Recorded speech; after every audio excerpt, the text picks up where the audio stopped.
Welcome one and all to the Casa Fridays weekly Street Fighter V online tournament. I'm Monkey Business, being joined by Team Chris. This is his cue to introduce himself. Here, man. That's right. Happy to be here. The one and only Team Chris, still kicking it from the COVID capital, or we COVID from capital. You know, whatever that means. But you know, schools are packed, and it's getting heavy out there. We're still holding it down here in Casa. I'm happy to be with you, man. Originally, we were supposed to be joined by Liston the Prince, but having some internet connectivity issues. I think as a result of Hurricane Isaias, if I'm not mistaken. But we wish him the best. The storm of 2020 has been brewing globally at the same time as regular storms, knocking out internet as they always have done. Thankfully, the internet connections of Urban Lee and Caesar are nice and stable. I see 5 bars in the lobby, so I think we're going to see a 5-star match. Oh, okay, cool. So yeah, JCaesar's from down here. He's a Ryu player, but he was changing his and notice in the lobby he was changing his avatar. He had an Akuma and then he switches to Laura. I know he dabbles with both of those characters. He's but mostly known within the Central Florida scene as Ryu. But hey, changing the icons means kind of giving it away. And it looks like he was showing a Laura. So yeah, I saw Laura there. I no, going for you. Okay. Okay, cool. Maybe that's just like that Street up. Fighter 4 when you change your avatar, you know. Yeah. I mean, you definitely give someone the opposite set of expectations when your character is Laura instead of Ryu. So, no change of character and no change of the character style. We're still playing Shotokan arts, and I think this is something that I have never seen before. Seth versus Ryu. Yeah, but you don't I'm see happy this to see too often. But I think Ryu could do pretty good in this matchup. Shout outs to Urban Lee also wearing that Capri Sun looking outfit. I mean, it just screams 90s. Cyberpunk Seth is definitely a rarer pick. Urban Lee has always repped it every single appearance of Seth on the Casa streams. Urban Lee's a regular. I'm happy to see a regular versus a newcomer. We're geographically expanding to Florida. Urban Lee expanding the damage on that bar, but definitely could have finished the combo. Went for a throw instead. Didn't pay off. But Caesar getting jumped in onto the corner. Simply confirming is Urban Lee, moving us into round 2. It was a pretty slow round, but Urban Lee never stopped moving Caesar to the corner. They never switched sides. The most important thing too, business, is that he was able to jump in scot-free with that Jagger kick right there. You just saw leaping over the fireball there every single time. 4 different times, feet leaving the ground. Very rarely, because you can't really DP it, and every single time the DP just leads to complete disaster. Not off to a good start. And Caesar committed really hard with DP off of stand light kick there. Big, punishable, and definitely a sign of trouble for Caesar, who now has a chance though to get something started, cornering the opponent, looking to activate off EX Fireball, but got traded on, so couldn't cancel in activation. Still has the activation available. No EX. He gets the sweep activation. Stand medium kick activate is a pretty common option too. Shimmied. Yeah, he did. That 1-0. Yeah, neither round getting that V trigger off, and that's when Ryu gets to really unleash his super turbo presence for a good 15 seconds. You get to reminisce over the good times and then the nostalgia. Maybe think about offline tournaments, or maybe that time in Street Fighter 4 when Alex Valle upset Bonchan, or something. You know, you get to be the good old times in V trigger 1 Ryu. But not seeing that happen, and especially you want it to happen when you get that fireball to equalize against Seth. But again, he's got to find a way to respond to the air attack. Yeah, and I think nostalgia for the good times of strong fireball games is not going to be the solution against Seth, whose air approach is always going to be strong, and the air approach is always going to be strong against the fireball game.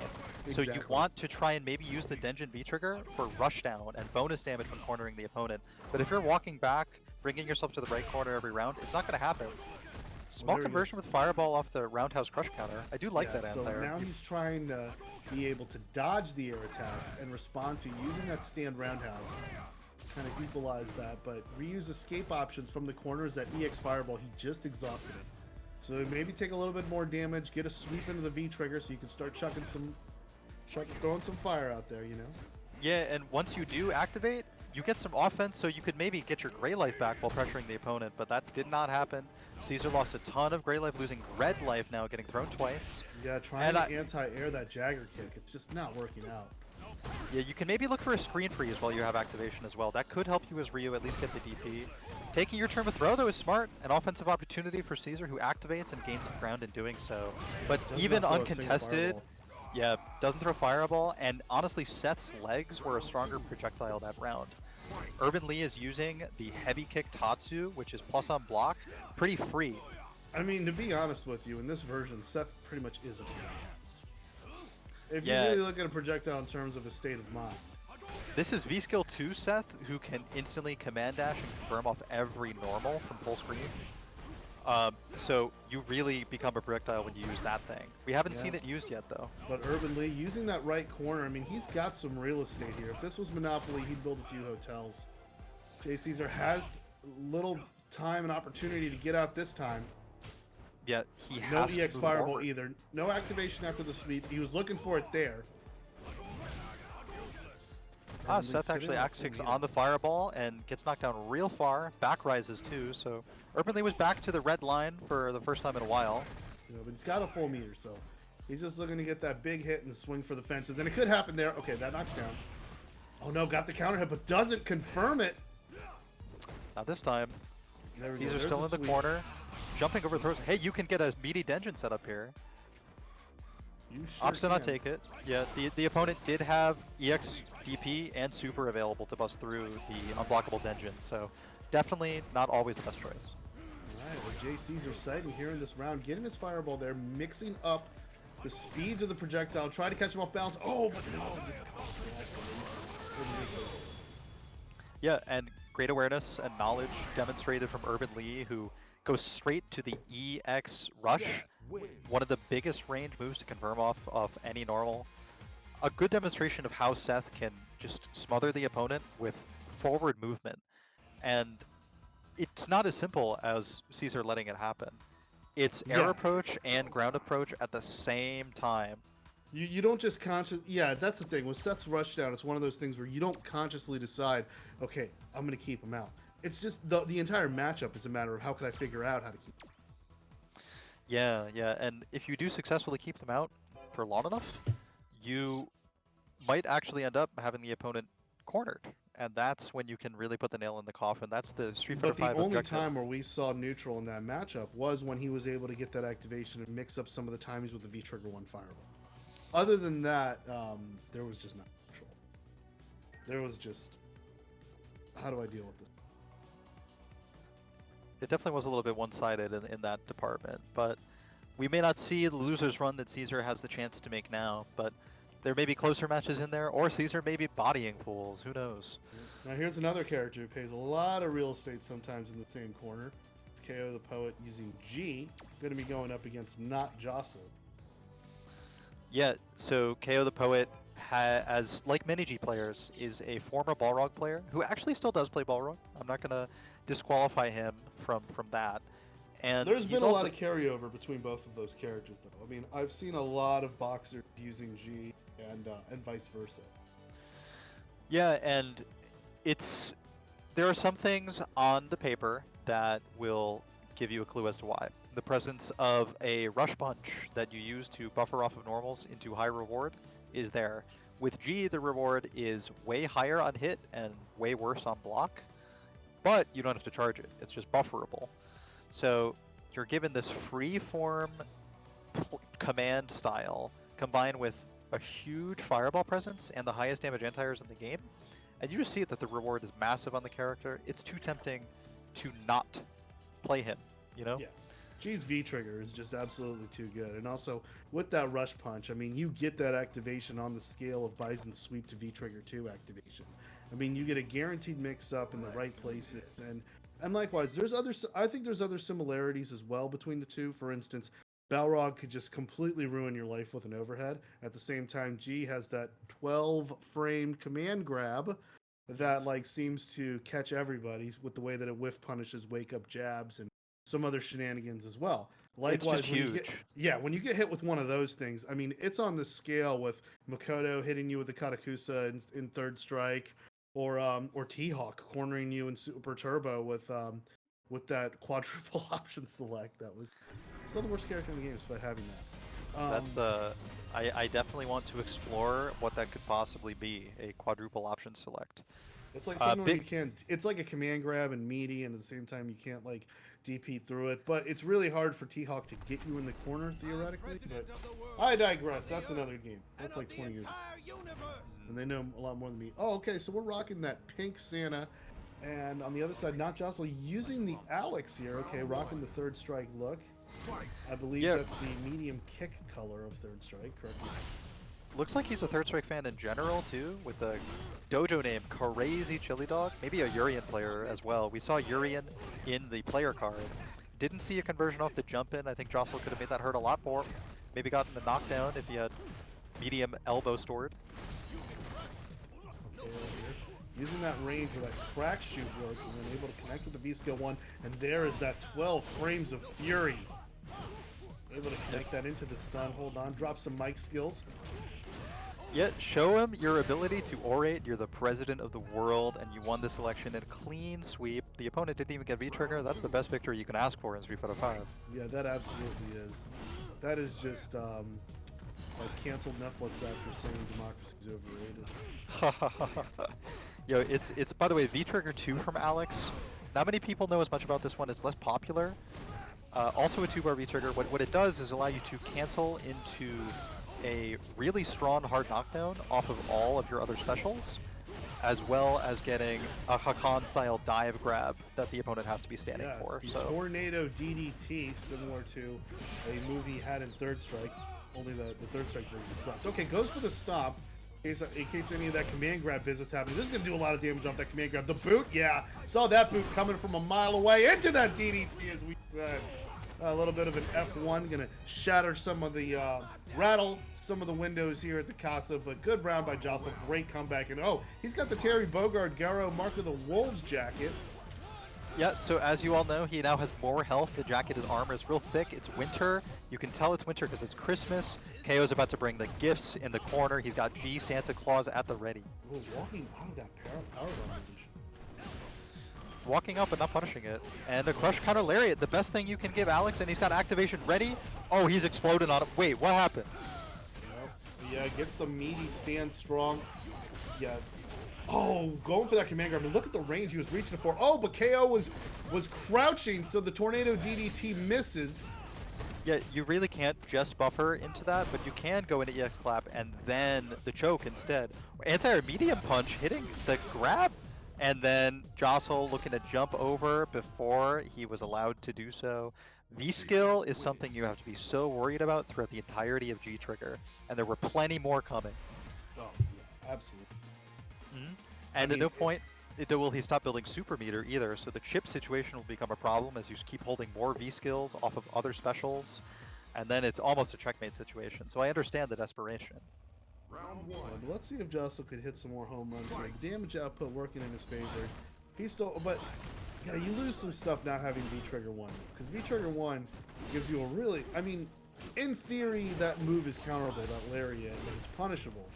But still, it could turn the tide on a lot of things if you hit it correctly. Yeah, Sledgehammer, the V-Trigger 1 move? Yeah. Yeah, especially if you try to mix it up with the command grab in between it. And it gives you good standing reset situations. +1 or +2 on standing reset can actually give Alex a lot of things to work with. Oh, once again, walking out of that power bomb. Confidently seeing that takes the trade in his favor. Yep. KO converting real hard now. Gets it on the last hit. I'm going to have to criticize. I did not see KO, a potential president, speaking to us after getting the stun there. He needs to keep the meter build high if he wants to get elected next season. Yeah, he's got it in a good place here, and he hasn't had to rely on it. I mean, have we even seen Super at all in this matchup so far? I don't think we have. Yeah. We haven't seen the speech. Oh, there it is. Just as I said it. Lights it up. Has some pleasantries for the stream. There you go. Yeah. Oh, no, but escapes the command grab. No, President, I will not shake your hand. I will not vote for you. Yeah, I do think KO wanted EX dash straight instead of super, but it's kind of hard to do that from crouching normals. It takes some practice. Oh, that was really dangerous. Neutral jumping the boot. That usually puts Alex in a very bad position here. Now he's got a lot of life here, so. And he got meaty crouch light punch conversion. KO making it hurt. Still has V-trigger left to go, and he confirms off the low into victory. That he was not watching his step and just got the rug removed right from underneath. And you know, what Americans aren't going to want to elect Santa Claus as the next president of the United States?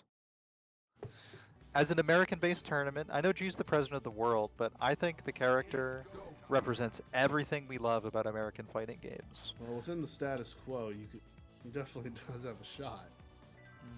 Yeah, for sure. I am not kidding. Neither are you. Oh man, what a world we live in. But I'll definitely tell you the people that we love making it come together here, helping out with the Casa, helping out with the community, helping out with giving people a place to play, regardless of storms or sickness out there. Let's give a shout out to the people who make it happen, man. So, yeah, out there, first off, want to give a nod out there to Team Spooky doing it big.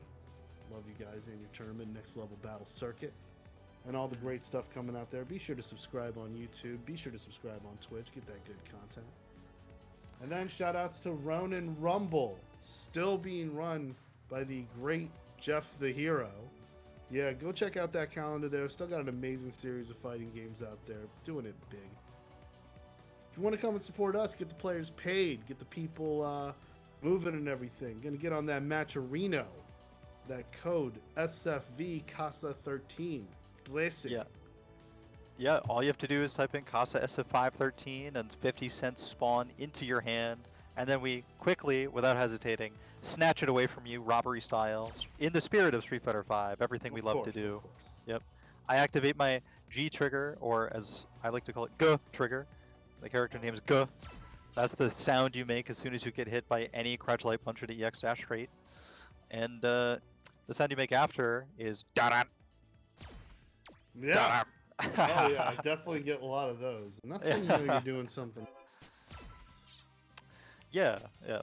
So, following the leadership of former Balrog players, Brian F. and Smug also playing GKO, securing victories firmly. Another player who I've seen secure a lot of victories is Shadow Ace, playing Ed. Yeah, very good Ed as well. An Ed that doesn't telegraph, makes some great moves in clutch as well. And yeah, he's definitely put on a performance. I remember last time I did commentary at Casa, he definitely held it down. Always a good face to see it. And you know, Ed doesn't get enough attention of how much of a social experiment he is as a character. I think, like, everybody talks about removing motions in fighting games and making them more accessible. Well, here's your guy. Come on. Yeah. The people say, oh yeah, I could play Street Fighter if I didn't have to throw a fireball motion. Well, okay. All you gotta do is do a little thing and get a deep. Yeah, and that input style is not specifically to experiment, you know? Like, Ed is thoroughly designed around that input style to the extent that confirming into one-button specials off of his single normals kind of defines the character's playstyle, where for many others in the game it doesn't. I mean, on the Battle Lounge screen we see Karen, the character who is kind of defined by that low-medium kick confirm damage, but Yep. Ed has the option of Psycho Flicker to just stay safe and not confirm, but the reward is going to be so much higher if you're always confirming into And they changed Psycho the flicker Upper. to -2. Yep. I thought it was -3. I was wrong when I mentioned that. It 'Cause that was was there -3 at launch. That's the thing. Yeah. I knew it because I was at the Capcom Cup. I was at Capcom Cup, all right, and we were playing Champion Edition at the after party, and no one was really fighting. Everyone was just like messing around with new moves and stuff. And I specifically remember Corey Bell flipping out like "Flicker's -3! Holy shit!" Like I remember that. I visually remember that. And then I come out here and then I'm talking about it being like, and then everyone's correcting me. It's -2. Wow, but it being -2 is ridiculous. That makes it like on the scale of like Honda's hands. Yeah, it won't be doing as much chip or have as much range, but you can do it on Ed, a character with a great forward dash and a huge low medium kick. Problem is, it's hard also to get hits 1 through 3 to all connect in the same way, but Yeah. if you are, you will be applying chip and you'll be getting guaranteed chip situations that you often get with him because the character doesn't spend that much meter either. Man, it's just such a mashy character. I love it. I love it because I have friends who love mashing. Yeah, I'm you're like, friends this with is Honda just- players too? Yeah, this is just the perfect character. Maybe if they made a DLC that doesn't have the flock of seagulls style hair, so you know, I mean, some of his outfits look pretty cool, but he's too emo for me. Flock of Seagulls style hair is very right, down to the bright blonde European style Street Fighter V appearance. I mean, it's a borderline Karen outfit, man. Yeah, yeah. One thing that Flock of Seagulls does that Ed does not do is run, as you might have heard in Flock of Seagulls, ran so far away. Yeah. But Ed is marching forward pretty firmly. I think he's a rushdown character, and he'll bring you to him with V skill 1, charge that up, and you give him a turn for sure. Oh, that's a nice outfit. That's that bully from that game, that Rockstar games. Oh yeah, 2006 Rockstar's Bully featuring Jimmy Hopkins. Say his name. Yeah. That's what this costume reminds me of. Okay, on the other side we got Gizmo. Okay, bringing out the Jason Voorhees looking, no, the Q rather inspired G. You know, and I kind of, when you're rocking that kind of outfit, I wish that V skill 2 was used more, just so people can get that part, you know. Yeah, I worry that it ruins the president's wholesome image, you know?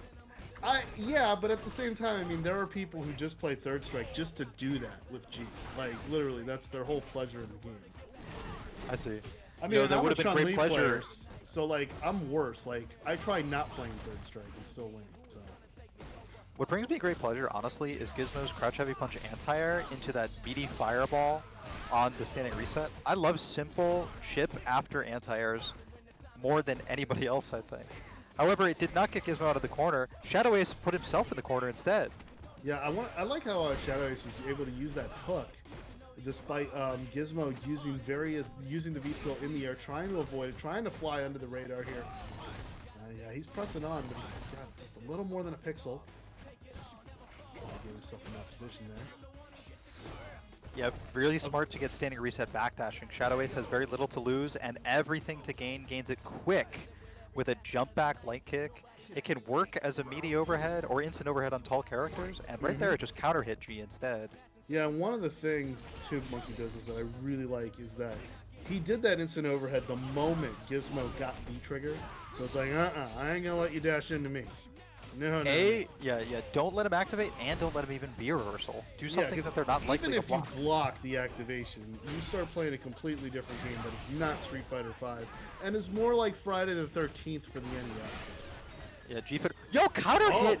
Medium punch into Flicker as a Link is the most situationally optimal confirm I've ever seen, and Shadow Ace is the first person to show it to me. He showed you all how to make pizza out of Gizmo right there. Let's see if he can get some more of those extra toppings. Quickly going up 1-0 here. I got a slice for everyone here in the Casa. I'm going to take a good bite out of this. Yummy. Definitely.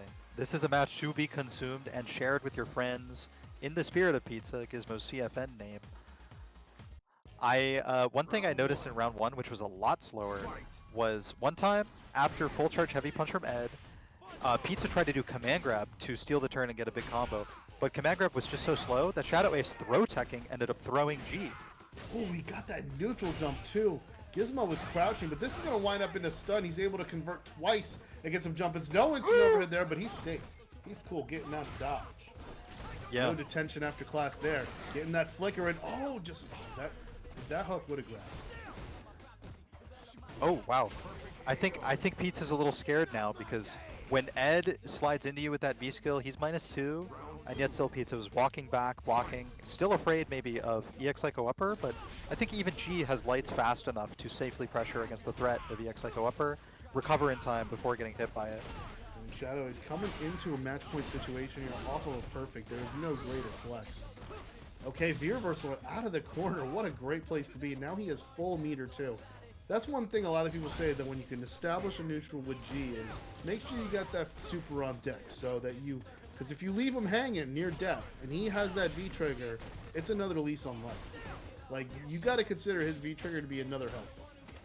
Yeah, which is why I'm a little surprised we saw the V-reversal from Gizmo, knowing that the G-trigger is going to be the most important thing to actually securing wins here. Building the crush counter, though, more than compensating for the earlier V-reversal, you might not even need the G-trigger. Gizmo's rocking right now. What a conversion, as you mentioned. Yeah, he's using the V-reversal there just to keep the corner. Wow, and Ed uses his trigger basically to gain nothing. Pizza just content to keep the corner through containment. No mix-ups necessary. The next hit is coming. Those lights are huge from G. Yeah, especially when you consider he's in a air game. I mean, G can keep you out. He can zone. Yeah. He just can't zone as well when cornered, so he jumps out real quick. You saw that cross up.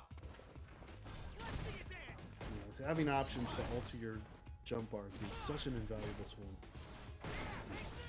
Now this one is plus for Ed, and it was a shimmy using backdash from a plus-up block situation. Really creative from Shadow Ace, and he's reaping the rewards of it now, but G's left with full resources. Yeah, and he could close out the match here. He sees that there's blood in the ocean. It's all... No conversion on the light off the jump in, so we're in the corner. This is G's time. Oh, never mind. Ed's V-reversal here to make things a lot harder. But Ed... Oh, and the dash up, double dragon knee, instant overhead. Shadow Ace closes it out, escaping the vortex. No democracy here, folks. And to do so with the same attack twice in a row is pretty poetic, I think. Ed's a student right there. You can see it in that outfit. I think he's an English major. He just wrote bookending into the story of that match, and I'm proud of him. Give him a B+. You know, you're talking to an English major here, by the way. Hey, we both are. No wonder we're talking really about cool, bookending. yeah. So did you get that speech about like, how are you gonna find other jobs besides teaching?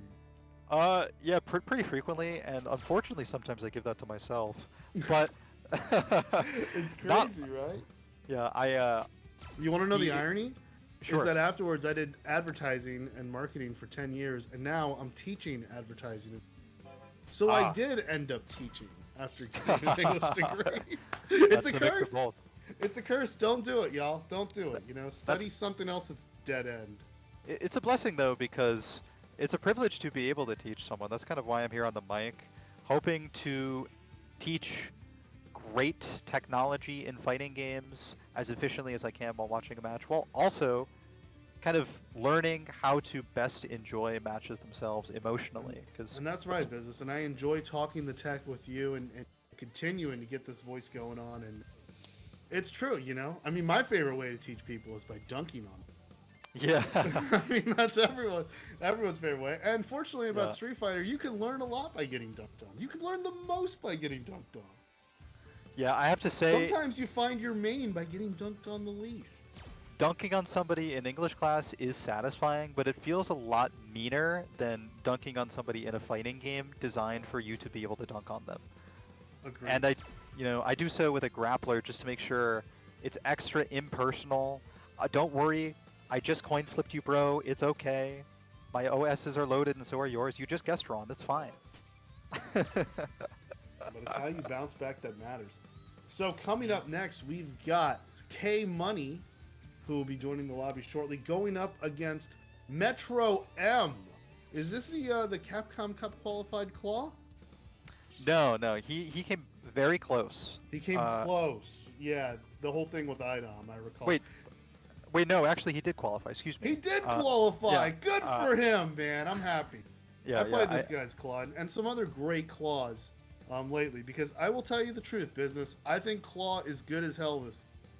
Actually, no, he didn't qualify. I just went backwards twice. Oh, he didn't? Well, keep at it, man. Strive to be number one, okay? Yeah. Because Claw is in a good place this season, you know? It's like, usually in all of Street Fighter, it's like he either dominates and has his own meta, like he does in Super Turbo or CVS2, or he's just not there. You know, that's pretty funny, because my memory of Claw, whether I'm playing him in 4, 5, or 2, is he's not there because he's leaving the screen, and by the time he comes back so fast that I'm not ready for him. He's just diving around off the wall and putting me in these awkward positions where I'm not able to anti-air as surely as I'd like to. And that's something that is a historic problem for Dhalsim.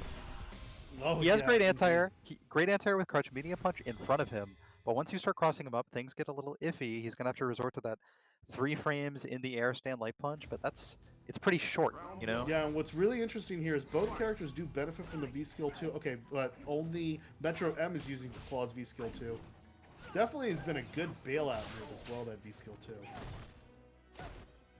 Yeah, yeah. It's the biggest blessing Claws got since release is V skill 2.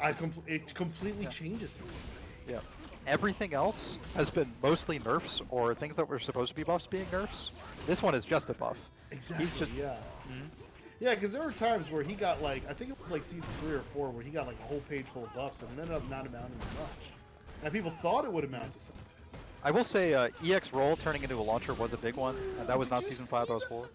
He caught Yep. him. He slid into the recoil of that claw. Okay, now Yeah, and he lost it there. Yeah, not much of K-Bunny, a punish though. actually, that's Dhalsim's highest damage punish when Oh, he for the doesn't have sweep? meter. Oh, when he doesn't have meter? Yeah, when you only can do lights, it's just got to be stand light punch, stand light kick, and when you do have meter, you do that to seal round 1. K-Money demonstrating EX Flame on those 2 lights. Even that can be out of range sometimes though on lights. It's kind of sad. That is sad. Yeah. You do start to get good punishes with him once they're -6. Then you get back medium kick and can get medium gale, medium flame. I mean. Yeah, those kind of shenanigans. I mean, you can still bully Claw in the wake-up game as well. Good dive kick there, just hitting right in the toes. Yeah, caught the V skill coming back. It was the perfect spot, and it's exactly where K-Money would have been dive kicking anyway. Yeah, the V skill 2 isn't fully a get out of jail free. That's some pretty cool properties. Oh, using the teleport and to come back. Usually the EX wall dive in the corner is Vega's. It's his bread and butter. I mean, it pretty much, it's more his level than that stupid fence in the flamenco hall. I mean, Vega's EX wall dive in the corner. I mean, that's where he pays rent. That's where like Eddie Murphy has a couch just for him to put his feet on. Like that is Vega's home. And this Eddie Racer was able to get through that and just wipe it all away and make the situation go in his favor. And that's why he's up 1-0. Yeah, that's K-Money, who has historic experience in this matchup, knows that he can sweep under a lot of, actually all of the EX wall dive options from Vega. Same thing that K-Money does against Bison, who does Devil's Reverse options. Going under is essential. Just have to be pretty much perfect on the timing. We saw a trade there, but it was still fine for him. Yeah, now the V-trigger getting nothing out of it. Great blocking by Eddie Racer, and there is the neutral. Using the stand strong, thinking ahead, beating him to the punch on the jumps. Low fear stuffing the sweep. I don't even need to wait for you to arrive. Oh no, but caught a limb on the tuxedo mask. And then that low forward confirm. Big damage. We're approaching a one-hit stun situation almost, just one hit away. But the instant overhead from the 3-point line is good, and Head Eraser is 1 away from the... Yeah, you can see Sim is counting the rounds that he needs to win every time he does Yoga Sniper. He's got 2 fingers up, and it's just 2 rounds per game. So he's fine set playing you. He's fine killing you with high-low mix-ups. Oh, Metro M having a good command of the neutral there. Yeah, that's all he could do against the sweep. Oh, man. Don't tell Vega players that. You know, don't tell Vega players, but tell K-Money to be careful of getting shimmied, even by regular throw. Vega's walk speed is just that fast that he can be in and out, know the throw's coming, and still get thrown. And the Buster Claw puts Metro M still in the fight. Yeah, at a meter deficit, but it's not the biggest deal for these 2 characters in particular. Oh yeah, using that skill to go through the Yoga Flame. That's just the weakness of Dhalsim's combos. They just don't work. Yeah, switching sides. Now he's got him in the corner there, aiming for the Buster Claw. Oh, but great dive kick. Metro M techs anyways and gets the throw. I think K-Money might have wanted to throw after dive kick, but accidentally didn't realize that there was a counter hit. Again, what a teleport. This guy has had the answers and a 1600 on the SAT for countering the wall dives, but the cross up after the air-to-air, Metro M can even it up here. Trading with it, that's where you want to be. When you got that life advantage, you can just poke away at the limbs. Challenging that teleport, that's not safe, sir. Yeah, we're at a range of life where Sim is not even going to win the zoning. Yeah, and he's looking like he's trying to slide into that carpet. And Metro M's like, nah, not happening. Gray life could mean a lot here. Boom, 1-1. See, you know, and I've seen this a lot from Metro M sets as well as times in ranked and online tournaments I've had the pleasure of running into Metro M. And usually it is. You usually, I've seen opponents get off to a pretty hot start, get the right counters against Metro M, and do good work. And then Metro M finds a way to scratch and claw to even it up, and then the next fight, it's a whole nother level. So be aware. Yeah. First to two adaptation, possible, essential, difficult, all the time. But that's what brings you to UGM. For sure, for sure. Alright, so trying to back up, tried to punish the sweep with the medium kick. That's what I had down on paper, and my notes are wrong. Oh no, it is possible to punish sweep with back medium kick, but Metro's M is spacing it well, and K-Money's really frustrated because if he tries to punish with lights, he won't be in range of the EX Flame to combo. Yeah, but K-Money landing a few slides here. Looks like he's stolen some bases, getting himself in the scoring position, and there's that Azuna drop. Oh man, you wish. Come on, Capcom, can't you make that connect? Broski, I feel your pain. I know it's twice now. Oh, it sucks because Vega's forward dash is so damn deceptive. Yeah, amazing forward movement in general from the character. I think Metro might have been in range of the command grab after the roll on hit anyway, but the dash was still uncontested. We haven't seen much in the way of dash up, actually. Yeah, when you're looking for things like, because, yeah, most of his advancement, he's going with using the Buster Claw and trying to trade with some of those limbs. So keeping that in the pocket when you got your opponent flat-footed in the clutch situation, in the take-no-throw zone. Oh, look at that anti-air, though! With the V-skill, oh, but yeah, he shot a little bit. Yeah, that normal will not be hitting crouching opponents, and K-Money takes full advantage. Dhalsim's biggest damage. Oh, and teleports past the rows. V-trigger wasted. No more V-reversals to worry about. I think K-Money is in firm position to take this round. He's got V-trigger loaded. Tons of great life to take eventually. For sure. I don't think Metro M has gotten anything V-trigger 1 so far in this matchup. It doesn't look like he may need it. Well, I don't know how you win here. Look out for Yoga Sniper. Look out for any low, any zoning. Even look out for a stand light punch. And that brings us into the final 99 seconds to decide it. The Buster Claw lets him know it's business. One bar each. Lets him know. Unhand me. I'm not taking that. Ooh! Whip punishing across the screen for so much damage, and a knockdown twice in a row! Metro M, the master of this matchup right now. Now's the time to bring this out for sure. But K-Money knows that Vega players know to use EX roll invincibility. And so we return now. K-Money has tons of real estate, but loses it with an execution error, and then takes an unfortunate command grab. Vega gets Oki. He's pursuing. One of the oldest command grabs in Street Fighter history. It's beautiful, too. Oh, it's always a thing of beauty to see. Head Eraser working with both of them working with a full V-trigger here. And I got a full meter. It's going to all come down to this. One round, take it all. Metro M with a slight life lead, trying to build a little bit of meter with those Auroras, maybe catch some wins as we saw earlier in the match. There we go. Got the low forward and the sweep. Crush counter sweep you can activate off this, or you can kill maybe. Yes, you can. Great And conversion Batman for Metro M. to end it. Metro M with the adaptation there, able to take it, but great effort from K-Money. Really like some of the answers he had to Metro M's offense. But in the end, Metro M just proved too powerful with that reach. Able to do, like, it was like Dhalsim was just extending those arms with that low fierce out there. And Metro M just got the claw out, cut it off, and suddenly it was a cake. Yeah, you gotta wonder sometimes about the kind of stretchy material that Dhalsim's limbs must be made of, right? And I think the sharpness of the Vega claw may definitely be super effective against that kind of material that allows his limbs to stretch that way. Well, and at the same time, I mean, a lot of those stretch arms may be cake. Oh yeah, cake now. I might be a cake. I don't know. You ever look at the grid when Zangief breaks the floor of it with his super, or like when Alex plants a tree? Tell me the grid doesn't look like cake when the floor breaks in Street Fighter V. It's always been cake. Maybe it's just been one big giant cake. Next thing we find out, Street Fighter V was just designed with cake. The whole meta is just cake.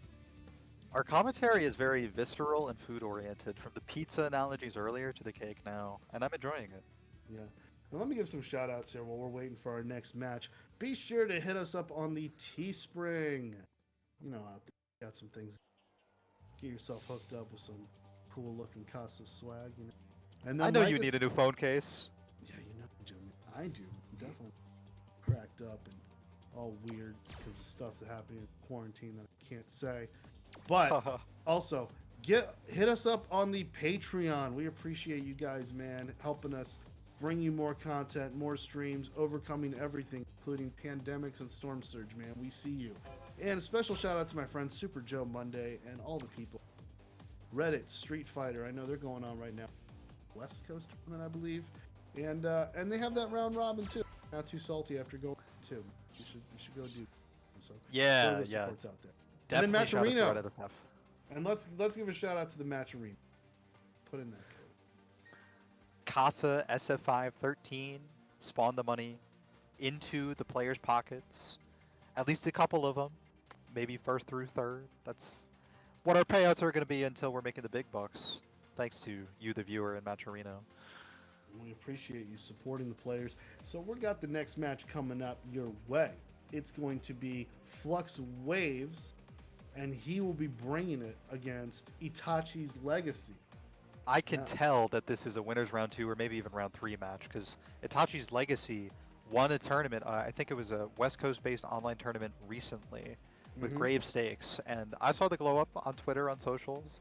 I watched the Ibuki. I've also watched ItachisLegacy play in previous Casa events. A real strong Ibuki player who I think is improving very rapidly in the past 2, maybe 3 months. Yeah, he's especially in season 4, he's won a lot of offline tournaments, not just in Miami, but also doing work with consistent top 3 placements in Central Florida. Also, he did place top 8 at Red Bull Conquest in Orlando last year. The person from Miami to do that. He was limited by Mandrake, who he later beat back in July, and they just went back and forth and back and forth. And Mandrake's no slouch. Mandrake is qualified for the Capcom Cup, so people that we fight on the daily, that we see, that we stream, going out there, proving it in the rest of the world, man. Who would have known? Who would have seen Idom coming? Man? You just don't see these dudes coming. But ItachisLegacy has been doing work. He's fought Fluxwavez before. He's pretty much fought everyone that's been winning tournaments out here in SF5. Surprisingly good defense. He's got some mix-ups that you see coming from a mile away that still hits. I mean, he plays a very sound rushdown style of play. Fluxwavez, I think, is going to try to counter perhaps with poison that we've seen a lot of work with. But who knows? Sometimes when I say, hey, if the poison's going to happen, Fluxwavez just brings out this Mika that is not just a Mika, but it's a main event Mika. It is a main event Mika. That is capable of 6-0ing you with the reset in grand finals. Like, it's nobody's business. So it could go either way. I mean, it could go either way. It's one kunai, one Nadesco's outside interference, and then you got the NWO going on, and it just gets all crazy. So expect a lot of madness. I believe NWO is only V-Trigger 2 for Mika, where Nadeshko brings out the steel chair and truly breaks the rules in the spirit of that 90s WWF energy. Yeah, I watched that 1996 Bash at the Beach. Fun fact, that's where CEO was. Oh, really? Yeah, this is the Ocean Center where CEO is. That's where they had WCW Bash at the Beach, where Hulk Hogan, was the third man and became Hollywood Hogan. Happened right there in that arena. Wow, what incredible history! Rich narratives happening. Way too much wrestling. Once you're a wrestling fan, there's no such thing as too much. It just makes your world richer the more lore you know. Yeah, you're just one of those people that get immersed. Like, you can watch a good match. It's just cool. Yeah, I watch a lot of wrestling mistakes. There's a specific term for them and a specific Twitter account. Botchamania. Yeah, that's right. That's a good show. Yeah, Botchamania is good, and generally anything that is capable of running as like a 25-year soap opera, I respect. And wrestling has certainly done that with many stories, not just in the WWE, but also like AEW, new sudden forms coming out, even across the whole world. Yeah. So speaking of greatness, I'm sure we're waiting on Fluxwavez because he's busy, maybe doing well in some other tournament, or winning a ranked match, claiming those points, as Ultimate Grandmasters tend to do regularly, daily. The guy's been winning now, so it's winning time. So I gotta. Mm. He thinks differently, he sees things differently. Maybe he got entrepreneurial. He's got to spend more time with the circle, trying to build. Yeah, that's clout's the only currency Going in on the FGC. LinkedIn, posting all those CEO motivation stuff like the sky's the limit, time is money, then forever is my salary, and then those Gary V videos about you're Well, not working hard enough, you know. Fluxwavez can definitely afford a Casa and has afforded himself this Casa and all of its winnings and associated glory many times in Street Fighter V, and also a participant in Grand Blue. So Fluxwavez, I think, has definitely earned that right, you know, the right to lay claim, say you did it, you're the individual. Yeah, he certainly has, and it's interesting because I remember a few months he was struggling to finally be able to win some tournaments, getting top 3 placements and not closing it out. But lately we've seen him. We've seen him come through, go the distance, and since he's gone the distance, you know, it's similar to Michael Jordan getting past the Pistons. Once he got past there, it's like that's it. I rule basketball. You guys have to deal with it. Linear journey, huh? Yeah, you But know, yeah, he was just dominant. cool. I think one thing that has given Fluxwavez a lot more international attention, Fluxwavez is a Canadian, is the release of Poison, and Fluxwavez being one of the best Poison players immediately out of the gate. Right. IDOM and Fluxwavez come to mind instantly when thinking of Poison in the Western Hemisphere, North America, and I think um, combining being one of the strongest poisons with Mika and Mika and Banat on deck gives you more than enough choices to cover the entire matchup spread of the whole game. Yeah, and we saw him do very well with Minot. I mean, that is definitely an alternate that we've seen him use in certain matchups, so it's always a good thing to have in the pocket. I'm not gonna lie, the most I've ever been messed up by Fluxwavez playing online, as we frequently did and ranked. I was from Buffalo, and Fluxwavez I think is based in Toronto, or at least the province of Ontario. So Fluxway's Birdie, still will never forget just how bad Fluxway's Birdie would beat me. Felt so unapproachable, always confirming off medium punch into Oki, and not even really needing to attack me or mix me up, just making me lose in neutral constantly. If you want to do that though, Poison's definitely the pick. Zoner type characters who strike with normals. Minot's one of them too. That's Super right. I mean, comfortable as Fluxwavez. if you can have a character that can introduce neutral to Street Fighter V, that's more than enough. That strikes fear into the hearts of so many people. Well, don't forget neutral and the ability to end neutral at will with EX heart rate, sucking them in, being +2, on block and on hit, guaranteeing reversal from the opponent. Yeah. Agreed. And if you tried, I mean, the more you try to approach that poison, you give away. Yeah, you can't block holding forward. It just doesn't work that way. You can, it's kind of a old fighting game skill. The dash block, bulldogging, you know, getting in slowly by walking. But against a character who zones you with normals, that's a little bit more difficult than getting in on a fireball game by bulldogging. Yeah, and also like trading. What sucks is that it's the trading fireballs too, because part of it is you throw some fireballs and get a trade, so you can take some more steps forward. Then you take the block and you start bulldogging. So throwing in that fireball trade helps you advance as well. And you do not want to trade fireballs with that whip. You will not win the trade. It does not work in your favor, and that's one of the things that definitely makes the matchup hard. The biggest normals are heavies, doing like 90 damage minimum, 110 on counter hits, right? So be dearly careful to not get counter hit by the character. And if you're in regular heavy punch range, it's cancelable and you know what comes next. Whatever the player chooses. And if this is like the most common phrase in Street Fighter V commentary, but if the character has V-Trigger, if Poison has V-Trigger, the damage is going to be immense. Molotov VT1 has raised your eyebrows more than enough times by now. Like, be deathly careful. Yeah, it definitely causes some problems, and we saw that on Notice in Capcom Cup. Mm. Definitely, it was able. I mean, even on the world stage and everything, access to how much easy damage I'd almost have it with both characters, Poison and Laura. I mean, because Laura was hitting some home runs as well, but Poison, once that V-Trigger 1 was introduced, it was, what? He was stopping entire matches on. I remember watching my friends react to Poison killing Karen before the EX whip was even over because of all the extra fire damage on the Molotov, and for some reason I was the only one that wasn't surprised. They were like, I did not think that would kill. The combo was nowhere even near done. The last hit is the biggest. So here we go. Okay, ItachisLegacy using the EX11 outfit. Slides underneath the whip the first time, but this time gets his dash checked by that stand roundhouse. And heart rate definitely causes a lot of problems here. That stun gauge is right. It's building, but he responds with an EXDP on out of it.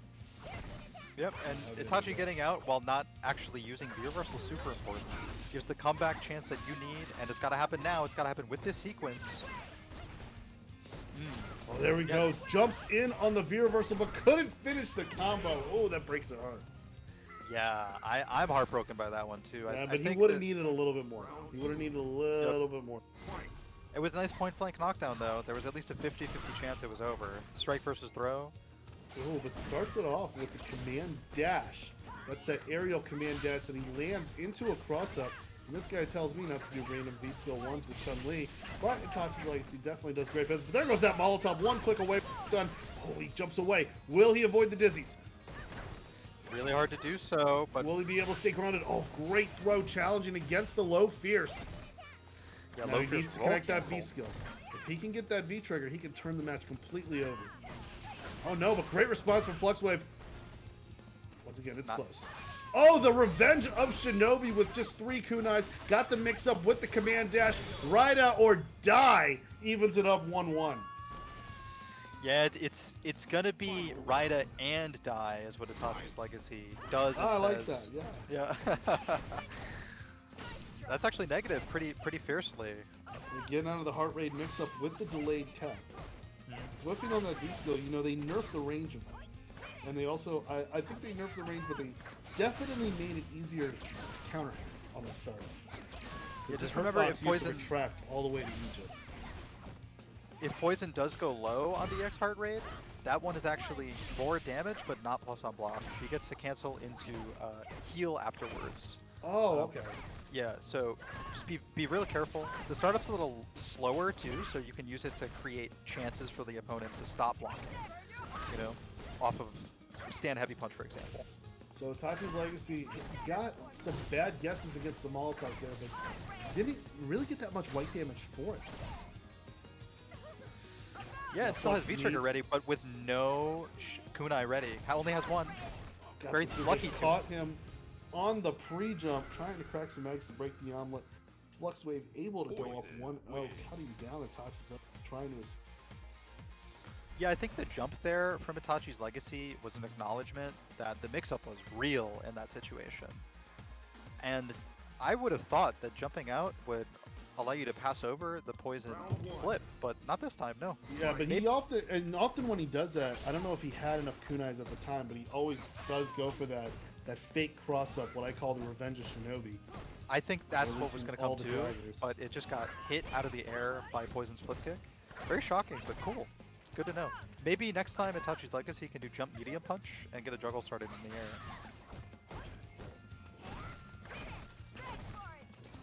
There's the low. Does a little more chip too. Yeah, Flux is staying away, but ItachisLegacy finding a way to keep the damage on the table going. Using that V reversal there. Oh, and the V skill of his own connects. Ibuki's favorite whiff punish because it makes everything whiff. Building the V meter the whole time too. Low forward to the Molotov cocktails. We're gonna open up a tab here in the Casa. We take it. I would not sell that at Casa's bar if we have an open bar. No gasoline with the drink. That's a punishable activation for sure. Not sure if ItachisLegacy was just trying to test Fluxwave's knowledge of data, but you shouldn't be testing him. The test was passed with flying colors, and if these rounds don't start changing dramatically, Fluxwave's going to pass through this set onwards in winner's bracket.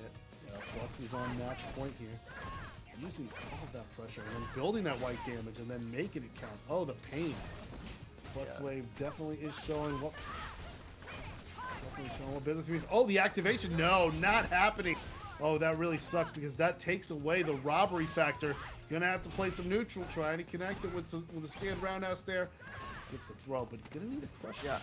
That's 2 rounds in a row now where the robbery factor with V-Trigger has been taken away. Oh, but there we go. Faking the throw, getting the knees, and the switch under. No. Never mind. Yeah, You no don't need V-Trigger the too, V-Trigger. No problem. Only solutions from ItachisLegacy, adapting, not letting the commentators curse him out of the tournament just yet. Shut me up ASAP. Maybe you can shut up Fluxwavez and make it 1-1. That's the thing, he's looking to jump. He's looking to dash. He's looking to find every single way to mix you up. Good response there with the neutral jump, taking out the stand roundhouse there. And Fluxwave really going big here. Fishing for that stun. Oh, but the revenge of Shinobi. 1 more hit? 1-hit stun situation? Oh, Never delays mind. the wake up. Smart move by Fluxwaves. Wow, yeah, and yeah, super smart. I think it also came maybe at a bit of a drop from Itachis, who wanted to air reset them. Using the anti-air whip, not taking any of that business. Oh, the command dash into the throw. Gutsy. Fluxwavez is very firm about what he believes should end this match. It is a slap to the face, just like it was last round. Fluxwavez continues on the winner's bracket, where he's very familiar with the surroundings. Literally, always the surroundings for him are the bodies that he creates on his way through to winners finals. Will anyone stop him? It's a pretty vivid image you paint. Yeah. He was stopped last week by DR Mandrake. I don't know if we have him returning. Well, on the other side, we have... And let's give a special shout out. Oh, well, wait for our next match, which is going to be Urban Lee versus JCaesarII. But out there, please support us out there on the Twitch. Use the code Casa SFV13. Casa SFV 13. You know what we're talking about out here. Chris then said, also please, I demand it. You must support.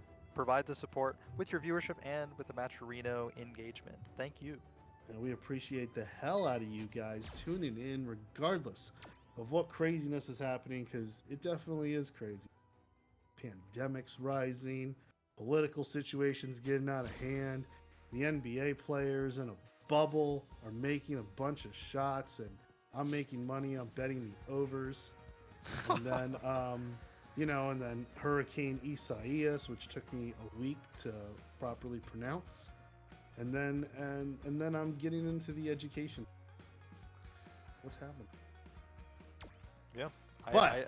But we do salute the people who keep on trucking to make the community great. Shout outs to Team Spooky. All there, you know. Arturo Sanchez as well, TS Sabin. Be sure to give them a like, not just on Twitch. But, you know, go on YouTube, go on some other places, go on to support, you know, NLBC, other things that make the community great. You know, I've learned a lot from working with Spooky as well, man. Great people. And then be sure to tune in for the next Ronin Rumble. Stuff they got going on. Be sure to peep that calendar. You can look it up on Twitter. I know there's an online calendar telling you what kind of events are going on. Always. So, we're keeping it going. Exhibitions and tournaments provided from them. All kinds of shows to put on here in the fighting game community, including the show we make just out of segues for ads. We try to take as much as we can from the skills of saging. I love living in an FGC where everybody has somebody supporting them to shout out to. You know, nobody's doing this alone.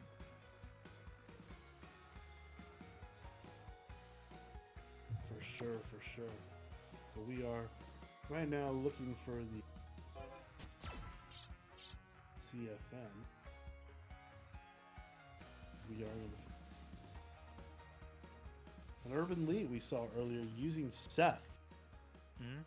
Seth has been put pretty high up in the tier list. If people still choose to believe in it, I don't know. I don't know how much people believe Seth is the truth. You know? I think people are believing about Seth in both Japan and the US. Tier lists in general, though, have been put into question by one popular Japanese tier list. But the thing is, if we don't pay that much critical attention to them, then on our own, we will stop needing to be upset by an entirely different region of fighting game players having entirely different opinions. Yeah, exactly. And we won't have, and then all those clickbait articles. There are certain websites that stay alive solely on the fact that it's like, is Nash low tier? Look at this Nash here, Zano, and then don't mention the tournament running. Just say, hey, this Nash is okay, They gotta throw that out there, I mean, look at Street Fighter Alpha 2. We got people. We have a crazy tier list discussion going on right now. There's actually a campaign on one of the something in the community to enforce a tournament ban on Evil Ryu, despite him not even being top 5 in the game. Why would that be a ban then? Because people suck. Oh, okay, cool. I didn't know the Alpha 2 That's why discourse. we have tier lists. That is 100% why we have tier lists. Why people click on those articles about, oh, where does Claw stack up this time around? Rather than, these talented individuals here putting on a show.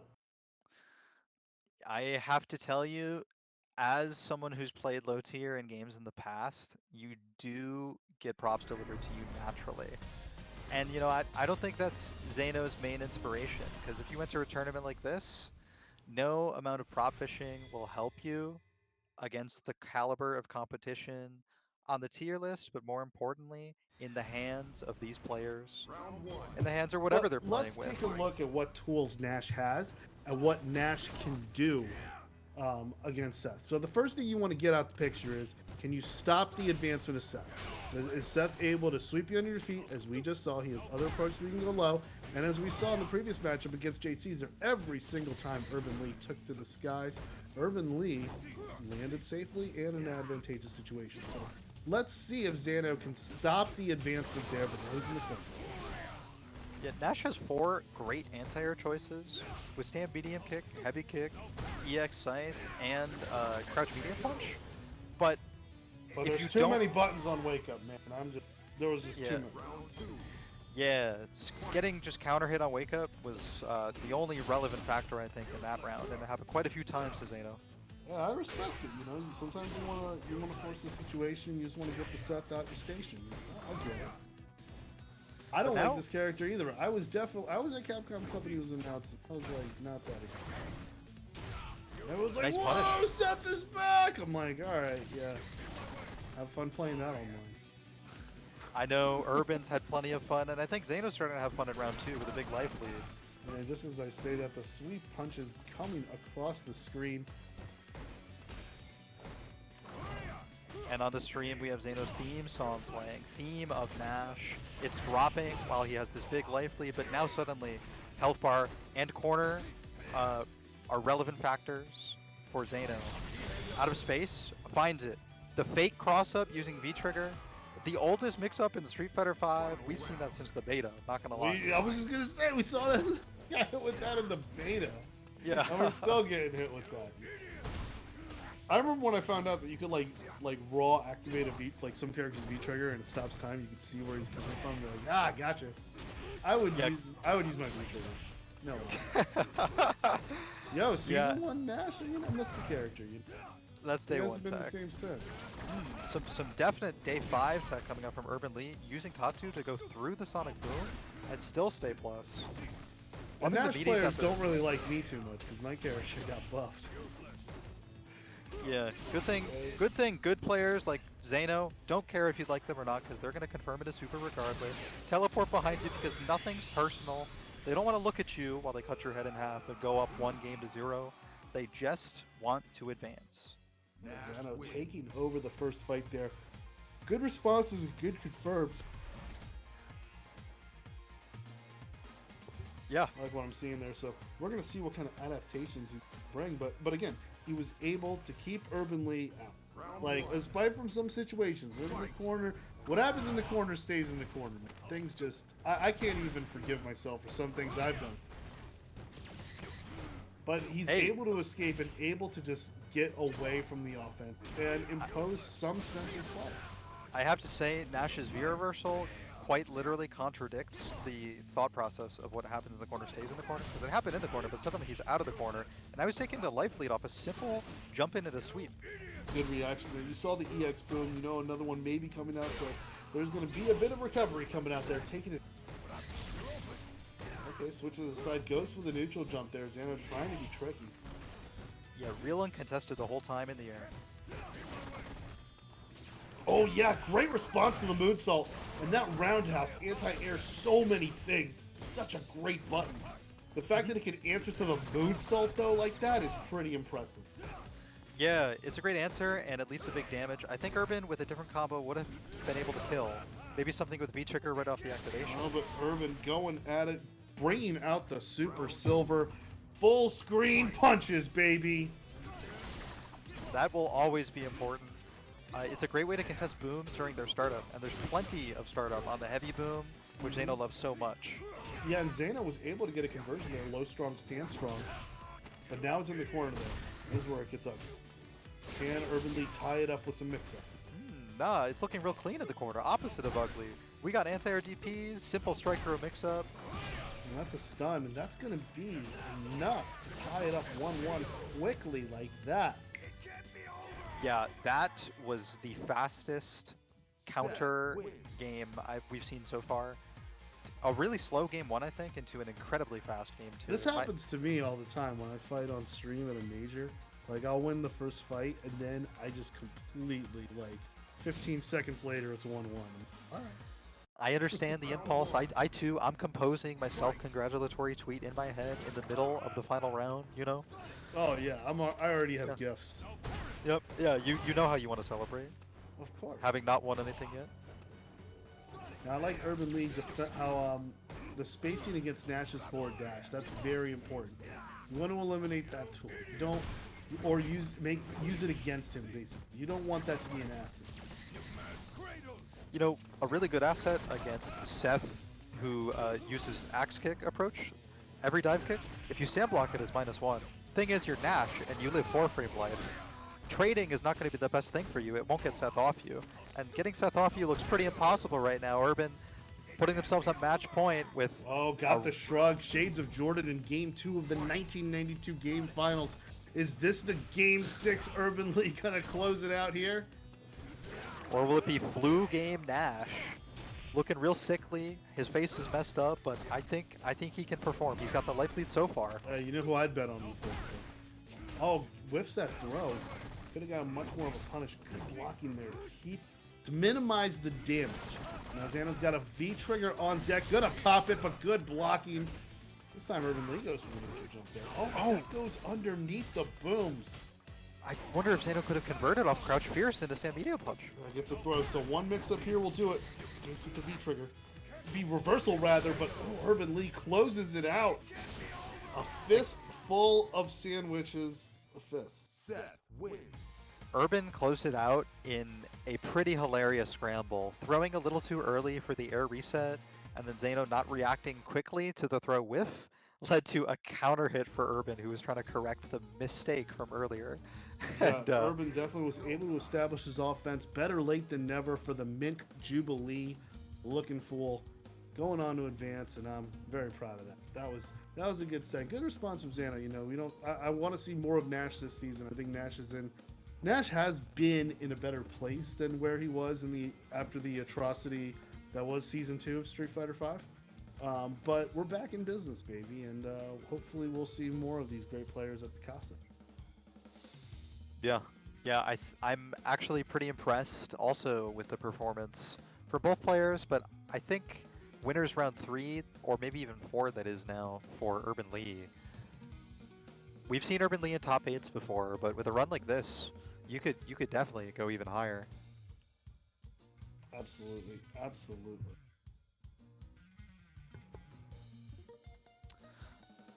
Gonna take a look at our match queue. Yeah, I've been looking at it.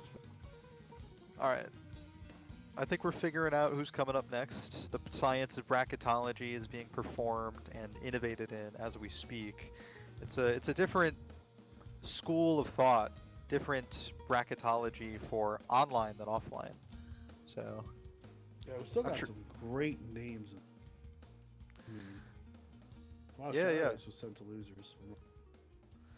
Yeah, we were witnessing that. No, Shadow Ace was sent to losers by Child. We watched him beat Gizmo. Oh, yeah. Yeah, Child's boxer.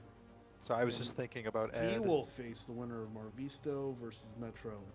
We saw, and that's to qualify for the top 8. We saw Fluxwavez defeat ItachisLegacy. Then Urban Lee. So Fluxwavez versus Urban Lee. That's your winner's side of the top 8. And then the winner of Marvisto and Metro M versus Child. That's the other winner's side. And then the losers bracket is looking pretty busy out there. Got some good names out there. Kill. DiegoV, Alex Dot, Came, JC. Yeah, this is definitely Murderers. This must be the longest I've gone in a Casa without commentating a DiegoV Ken match. I kind of feel like a Ken main right now with how often I'm watching this game and specifically watching Ken and kind of thinking in the match from his perspective. Yeah, that is a good point. So we're dealing right now with some bracket issues. As Monkey Business had mentioned earlier, we're reinventing the formula out there. And likewise, I do want to do some. It's a beautiful thing. Yeah. I'm a fan. Yeah, we were talking about English majors earlier, but it's definitely, it could be a whole college education for running tournaments. And bracketology would be a valid major in that field as well. Oh, absolutely. Yes. We know a way to do that. We've always had some putting it up with the right people. So yeah, coming up we do have Diego coming Excellent up to the stream versus Shadow Ace, I believe. Now you've seen the previous brackets before. I think two have fought before. Nothing comes to mind yet, and I did boast before the stream started about my great memory. As somebody that edits Casa's YouTube VODs, I do timestamps and chapters, and so I basically end up reviewing and studying the order of matches in the brackets, but I've only been doing that for about 3 weeks, which is why now would be as good a time as any to go and subscribe to the Casa YouTube page. That's Casa FGC on YouTube. I might even link it in the chat myself if we don't have the bot for it yet, but this thing is growing. All of our stories told will be available on this page in simple videos of top 8s and pools, each with timestamps taking you wherever you want to be. So here is the channel, and I'm sure I'm a mod in here, right? I can definitely send a link. Let's see. There it is. Yeah. Sent in the chat for your viewing pleasure or to save for later. Yeah, because I know some of you guys like catching up on during the week. You got things going on. We keep you distracted. If live tournament downtime brings you down, stay immersed and just check out one of those VODs right now. You can definitely get some DiegoV preview footage on there. You can see him in my thumbnails. Ken is a very frequent star of the Casa, I think, when DiegoV is on the stream, because his fireball game is like at least Ryu tier with a character who I can't. Only Diego has had a fireball game that good with Ken. In the US at least. Yeah, I would agree. Yeah. I mean, because most of the time, if you have that kind of, more fluctuate toward Ryu, but he's got it the right way to get all of his anti-airs. Also, what I really like about him is how selective he is with jumping and the success he has of his jumping. It's not just with the success in hitting the opponent, but hitting the opponent with the right things, such as like the spacing of the. I know he's really good with characters who are very tall and have to hurt body. It's a lot of that jumping fierce, faking cross-up. You get to see that really. Yeah, and he'll press it at max height too, in case you're doing a standing anti-air button. You'll just get duffed. You'll get duffed from 20 feet in the air, and he'll still convert into back medium punch target combo and make it hurt as much as it always has against Ken. The character's damage has always been exceptional. Yeah, definitely, and still, and his corner pressure as well. That low-high game, mixing up overhead, and just a whole bunch of things. And even then, if you're looking for all those other things, if he can successfully land the run and get an option on you, that's where it's at. So we got him. We got it all going on here in the QPL. So Ready up now and bring you this action. Shadow Ace going up against DiegoV. Place your... Yeah, I'm going to place my bets in an educated and academic manner by checking the bracket on our challenge and try and see who put Diego in losers in the first place. Did he start there? Huh. No, you got sent to losers round 1 by... Let me scroll for a little bit.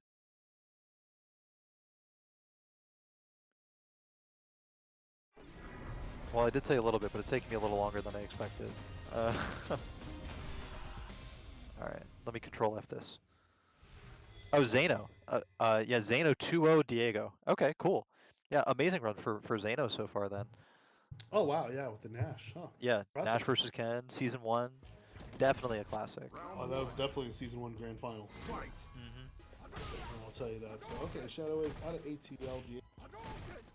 Leave Long Island? Yes, part of the Long Island Council. The council which meets together regularly for Casa, entering together, playing on Moon's account with that wonderful internet connection. I assume that's why they all go to Moon's house. Maybe it's for other things though. Maybe the fridge. I don't know. Could be an interesting point there. Okay, able to catch him on a throw while it appeared that Shadow Ace was walking back. See that to it. And there's that fireball pressure and spaces it exactly to cage him from jumping. And what a confirmed low jab into stand short Tatsu. Wow. All commentary is referential, so I have to say that that is the ST corner trap. And it was performed by Ken, the rushdown Shoto. Yet still, if you're ever cornered by Fireball with Ken like 2 backdashes away, you'll never be able to jump. You have to bulldog. And good blocking there by DiegoV, blocking the grapple twice. No rope for me. Yeah, Diego on borrowed time. That's a ton of purple stuff on the screen, but all it did was add some chip. Shadow Ace has been struggling, at least on stream, with V-Trigger 1 pretty much the entire day. And DiegoV is proving to be the sunny delight. Shadow Ace's purple drink almost blew up that V reversal, but that works out in Shadow Ace's favor with the super confirm. I don't know if this is, I mean, he needs to do it to stick around. He doesn't need to do it, but that brings him closer. He's against the Rosu going down 1-0. Good Tatsu, got 2 toe taps in there. Wow, a little delay after the potential frame trap from Diego, so Shadow Ace gets out. Oh, trying to DP through the V-Trigger 1. That's a great idea. There is some immunity on the Fireball, excuse me, on the DP, but not enough. So it's going to be a toe tap, crouch leg kick, Street Fighter V's favorite closer.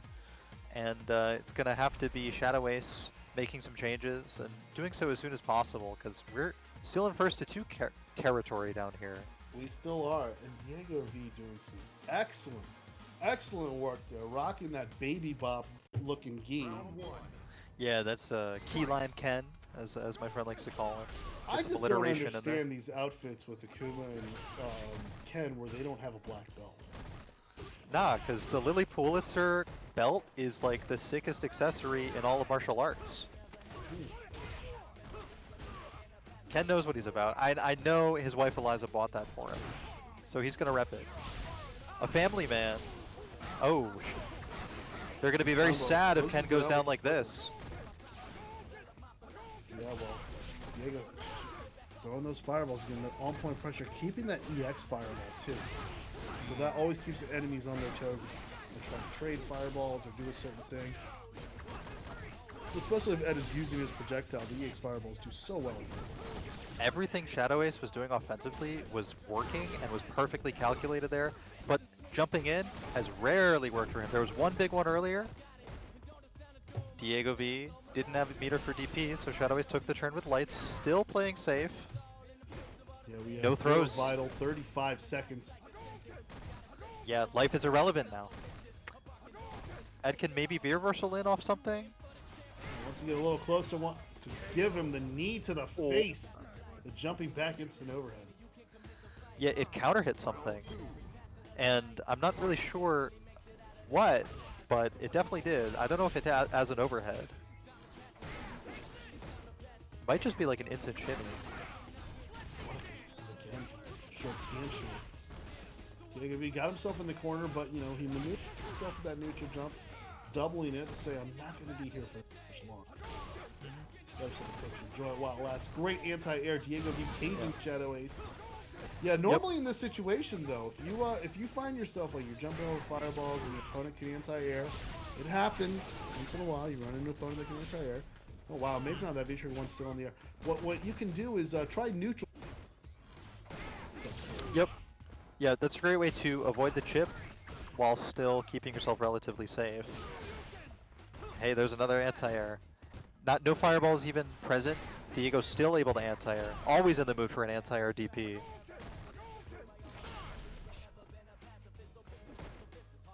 But Ed's got his theme playing.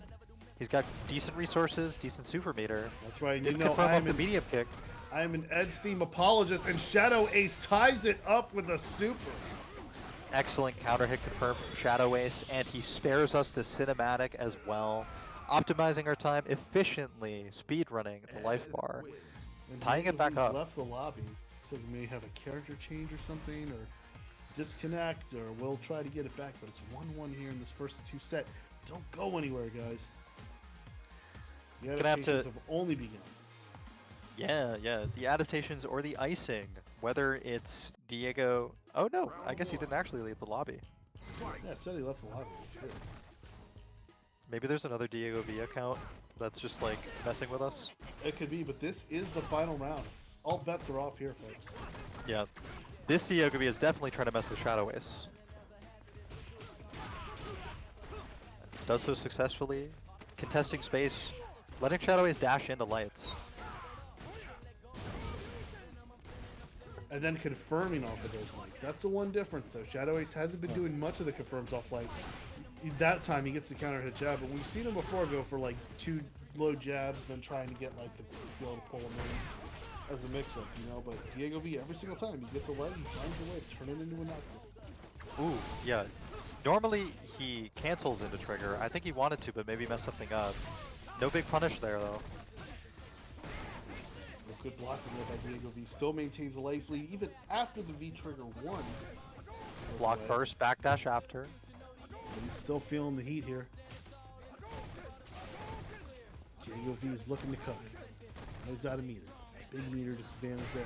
But he's not at the kind of health. Kill. Yeah, this is pretty even right now. It was even until Shadow Ace swung out of turn. Definitely not plus off of that cancel. DiegoV knew it and was going to force Shadow Ace to do something crazy like super to steal his turn. Because he used lights. Now DiegoV can close it out here. Push Shadow Ace into the corner. Walk See the conversation? And throw him fireball. They were just talking through stand light punches. What beautiful visual language. Overhead probably just got busted through. Shadow Ace moving forward, marching. Yeah. His theme crescendos, and he lands 2 forward throws and a big punish. Has super on the next one if he wants it. And Ken has EX Fireball V trigger. Activation. What a great poke. Feints the overhead. Keeps it there, but gets a jump in, and it looks like we're going to go a final round, Monkey. I'm so happy. Shadow Ace. So happy to be here to witness it. The DiegoV is once again demonstrating the strongest part of his game plan. He doesn't mind being cornered because he loves Ken back throw, and he has a real 50-50 throw loop, strike throw mix-up off of back throw into the corner. So he'll jump over, he'll put himself there, he doesn't care. And he'll convert off this overhead. Anti-air. Yep. And what a great conversion. Now he's running, faking the overhead into the throw. Those it's are mind stunning. games. He doesn't have enough meter though. Yep. But one small touch will do it. And a big touch. Big touch with the throw. Put both hands and the feet on him. DiegoV with a very healthy life bar, matching the color of his gi. Looking G for great in that last round against, you know, an opponent that was like right there neck and neck with him just until the end. Yeah, Diego definitely gave him the Jordan Game 6 right there. As soon as that last round came, he knew. He was in his head to the point that EX Fireball even caught his escape option, able to advance there. And I believe that maybe a qualifier for the top 8. I think it is, yes. It's getting closer. Yes, it is, as a matter of fact. He'll face off against the winner of Metro M versus JupiterSteppes. I definitely want to draw some appreciation to how cool it is. Getting a stun off of back throw towards mid-screen, giving the opponent a brief sense of relief before you stun them with EX Fireball, knowing that it'll catch them trying to get away, jumping back or backdashing. You know, they just want to return to the safest possible neutral situation, and going backwards is usually the best way to do it. But Diego has already acknowledged this because he's absorbed years of experience playing this character. And jumping back is not as great as it used to be. Yeah. In Street Fighter V. I mean, in Street Fighter V, there's some characters you cannot. It's better to jump forward than to jump back. Yeah. Also, forward jump does have 1 frame less startup, 3 frame instead of 4. It's an incentive. Yeah. A character with a real slow-D jump, Birdie, and I think that's who we'll be seeing from Carlton Banks, who's being invited to the lobby next. Yeah, becoming a Casa regular. You may see DiegoV being the user here, but it's actually Moons playing on Diego's account. Huh, this time it's DiegoV's PC account. Maybe, you know, I think last week they were all at Marvisto's. Do they just take turns hosting each other for Casa hosting them? I really do wonder. But that sounds like an environmentally responsible thing to do. Yeah, it's like carpooling to tournaments. Then we enter in tournaments sharing the consoles. That means you go from 3 setups to 1 setup, 3 CFNs to 1 CFN. That really helps improve the air quality. Yeah, saving a couple lumens right there. Keeping the temperature in their rooms down by about 1 degree as our air conditioners struggle, trying to keep our lives livable. Although I do think where they live, it's very rainy and cold right now. New York City getting hit hard. Yeah, definitely the Northeast getting hit hard. And it looks like we're about to get hit harder. Doubled the hurricane. Oh, wow. The only... That's just unfortunate, but I know Marvisto and Carlton Banks are playing some characters that actually hit hard, not just because they're fighting game characters, but because they're Honda and Birdie. V-skill Honda damage is out of this world, and he gets it very regularly because of the distance he creates on headbutt knockdowns and V-reversal knockdown. He says 1 hit boost, and then he kills you in 1 hit. Like, that boost is more than enough. Birdie, though, on every single hit, has just always excelled. I think the only thing that's average is damage off lights. He hits you with roundhouse, though, you immediately start to regret getting hit and like not blocking for the rest of your life, and that's when command grab becomes a problem too. Yeah, but with Moons in particular, I think we're probably going to be seeing Cody. Oh, you're right. It's Moons, not Marvisto. Yeah. Sorry, I saw Honda on the screen. Yeah, Marvisto. We've seen a lot of his Honda, a lot of his. But with Moons, I think it's mostly Cody. Maybe some Dictator. Who knows? Yeah, one or the other for sure. Definitely seen both pretty heavily. Normally he starts Cody, a newer character. I think his interest is stronger there, but we've been seeing the Bison for quite a few matchups too from Moons.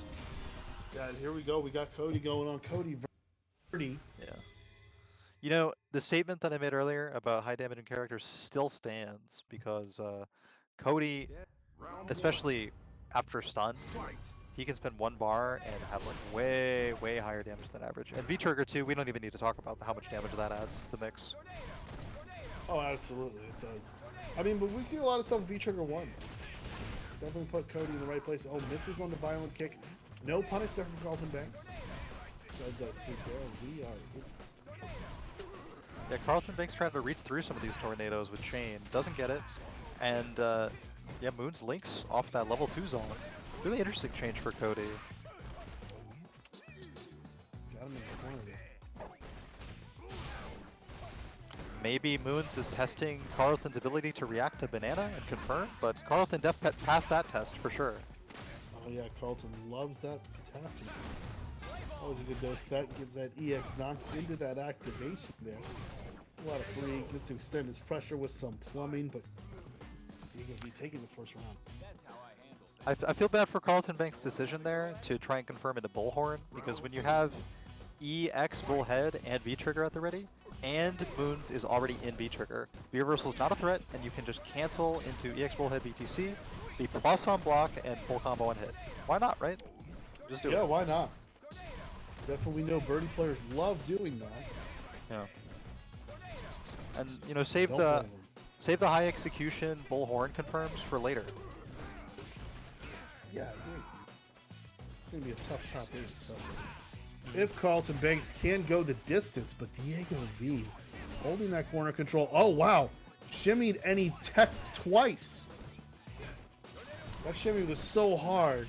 My man's teched twice. Moons threw the EX projectile from the perfect spot where he could either walk up and throw the V-Reversal or punish Bullhorn going through the EX Tornado.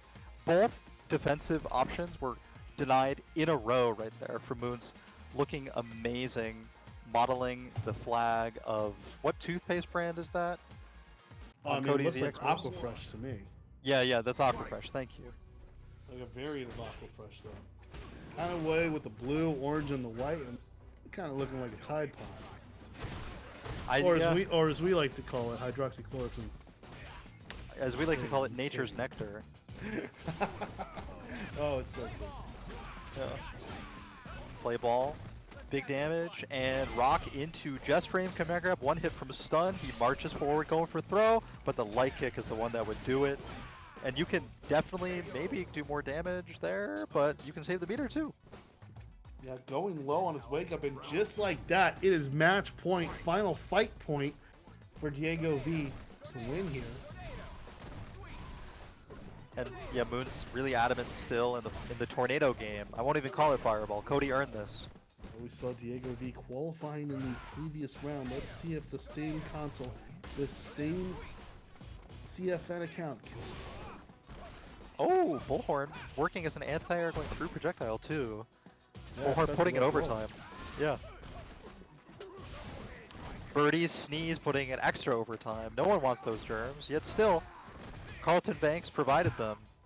Extra activity from those active frames. That's what we like to see. Gets a Yamazaki kick into the activation. And yet the sneeze still pushing Cody away. Birdie not wearing a mask, dashing in, getting an overhead. We're a one hit away now. Carlton Banks coming to life brilliantly in the last potential round on a game point. Yeah, does so with light kick. There. Good patience there from Carlton Banks. Able to respond there and block the right way. We haven't seen really the command grab while he has the V-Trigger active. So might want to be on the lookout for that.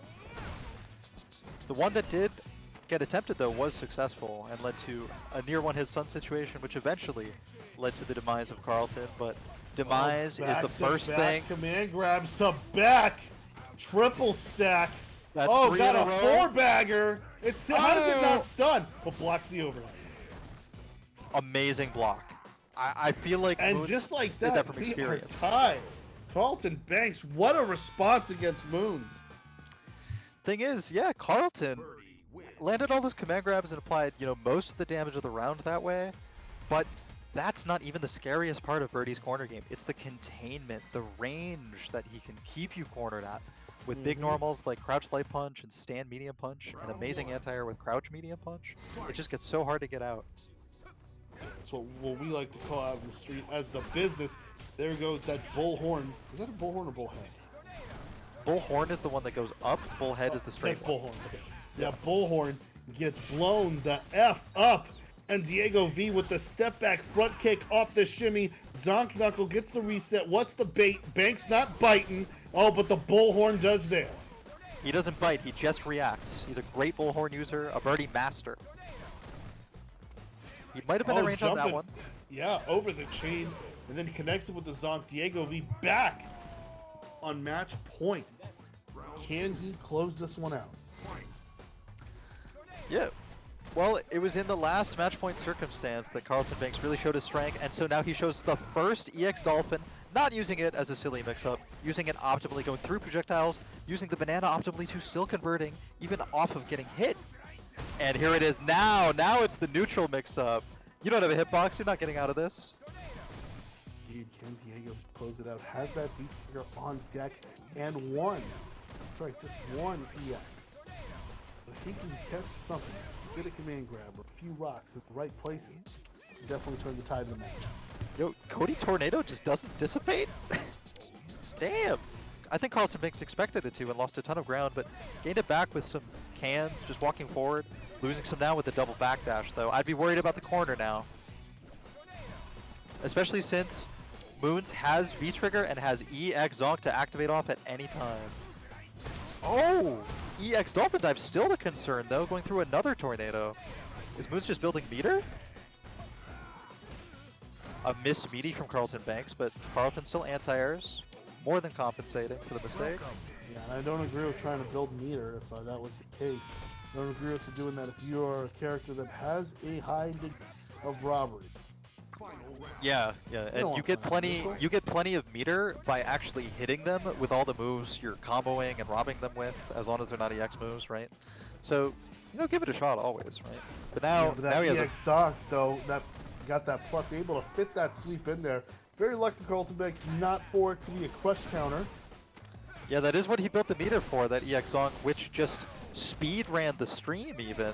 Took us to the corner. My game fast forwarded, I didn't even see it. Gets the bullhead there. Oh, the Bull Revenger. DiegoV was able to dash up and then jump. What a reaction. And what a statement about how slow that dolphin dive is. Heavy dolphin dive. I never see that move. Yeah, it is quite rare. I do agree. EX Zonk again. Good block into the V reversal. Oh, V reversals everywhere. Yeah, white damage all over. What? Oh, and there we go. Gets a free Willy. Free Willy. And by the way, Birdie calls you stupid. He says, stupid, ain't ya? Like, no, I just couldn't react. It has nothing to do with my intelligence. Yeah, now what a flex is it when you have a sweep that is mostly safe on block? Carlton's doing a great job negating the projectiles, but Moons does an even better job baiting the anti-projectile tool and punishing it with Light Punch.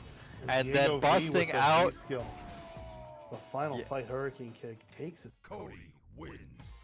And does so with expertise demonstrated. I think the overall adaptation to Bullhorn that Moons provided, punishing it at the end there especially, was really impressive. It was a firm exclamation point to be submitted with the results of that incredibly close 2-1.